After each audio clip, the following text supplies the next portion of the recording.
भाजपा नेता निशिकांत दुबे ने लोकसभा में विपक्ष नेता राहुल गांधी पर तीखा हमला बोला। उन्होंने कहा कि राहुल गांधी से बड़ा जिद्दी और उछल कूद वाला प्रोपोगेंडा वाला नेता नहीं देखा। देश संविधान से चलता है। आर्टिकल 94 स्पीकर हटाने का नोटिस चर्चा कहता है स्पीकर आया नहीं तो फैसला कौन लेगा। लिस्टेड मामला बिना चर्चा दूसरा स्थगन प्रस्ताव कैसे। मैं फिर कह रहा हूं कि राहुल गांधी से बड़ा हुरमुट और उछल धक्का, हमारे यहां बिहार में एक शब्द है उछल धक्का, विपक्ष का प्रोपगंडा लीडर नहीं देखा, लीडर ऑफ प्रोपगंडा नहीं देखा। आप ये बताओ टेक्निकल बात, ये देश तो कानून से चलता है ना, संविधान से चलता है। हमेशा लहराते हो लाल किताब की, बाबा साहब अम्बेडकर का संविधान है, उसमें आर्टिकल 94 जो संविधान का आर्टिकल 94 है वो ये कहता है कि आप स्पीकर को हटाने का नोटिस दोगे, स्पीकर के इस पर जो है डिस्कशन होगा, उस रेजोल्यूशन पर डिस्कशन होगा, है ना। अब जब स्पीकर आ नहीं रहे हैं, स्पीकर उस कुर्सी पर नहीं बैठे हुए हैं, आप अलग रेजोल्यूशन लेके, अलग एडजमेंट मोशन लेके आप ये बताओ कि ये फैसला कौन करेगा।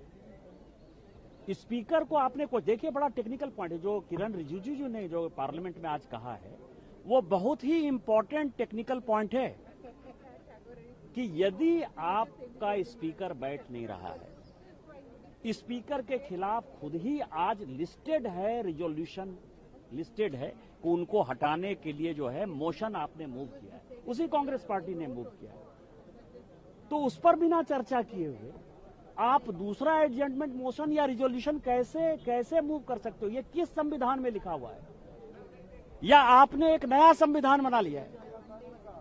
मुझे लगता है कि जिस तरह से इंस्टीट्यूशन को खत्म करने का फैसला इस हुरमुट आदमी ने या उछल धक्का आदमी ने तय कर रखा है, राहुल गांधी ने, चाहे वो राष्ट्रपति के खिलाफ हो, चाहे उपराष्ट्रपति के खिलाफ हो, चाहे वो सीएजी के खिलाफ हो, चाहे दीपक मिश्रा जो चीफ जस्टिस थे उनके खिलाफ हो, सबके खिलाफ, इलेक्शन कमीशन के खिलाफ, सीएजी के खिलाफ कुछ नहीं है, जनता तो कुछ है नहीं, सब इंस्टीट्यूशन को खत्म कर देना है। स्पीकर के इंस्टीट्यूशन के खिलाफ, पार्लियामेंट के खिलाफ, संसद के खिलाफ, और ऊपर से बेचारे स्पीकर 20 दिन से आ नहीं रहे हैं। आपने देखा कि एक आदमी के जिद के कारण, एक आदमी के एरोगेंट, इंटॉलरेंट एरोगेंसी के कारण क्या स्थिति हो गई है। एक इग्नोरेंट आदमी ने, जिसको कोई जानकारी नहीं है न संविधान की न इसकी, 94 के रहते आप उस रिजोल्यूशन पर चर्चा नहीं कर रहे हो। आप किससे मांग रहे हो जजमेंट मोशन, आप किससे रिजोल्यूशन मांग रहे हो, आप किससे डिबेट मांग रहे हो। Who will decide in the parliament. Speaker decide करेंगे कि नहीं, स्पीकर के अलावा भी डिसाइड करेंगे। तो जब स्पीकर है ही नहीं, आज उनका लिस्टेड है, उसके बाद कांग्रेस यदि बात करती है तो किरण रिजिजू जी ने जो बात कही वो सबसे इंपॉर्टेंट है, और मुझे लगता है कि इनको देश से माफी मांगनी चाहिए। हाईजैक करने की कोशिश है, सदन से बहस कर रही है। अब 20 दिन से स्पीकर साहब ही नहीं है, सदन का कामकाज तो ठप है ना।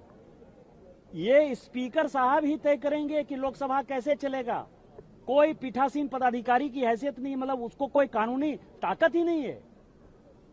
एडजमेंट मोशन में लिखा है consent of the speaker.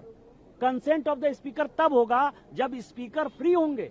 Speaker को 20 दिन से आपने जो है, आप सरकार के खिलाफ नहीं लाए हो इम्पीचमेंट मोशन, या सरकार के खिलाफ जो है महाभियोग आपने नहीं लगाया है, आपने जो है स्पीकर के खिलाफ लगाया है। तो स्पीकर ही नहीं है तो ये कैसे चलेगा, सदन नहीं चलेगा, और 20 दिन से बंधक है, तो इसको आप क्या कहेंगे।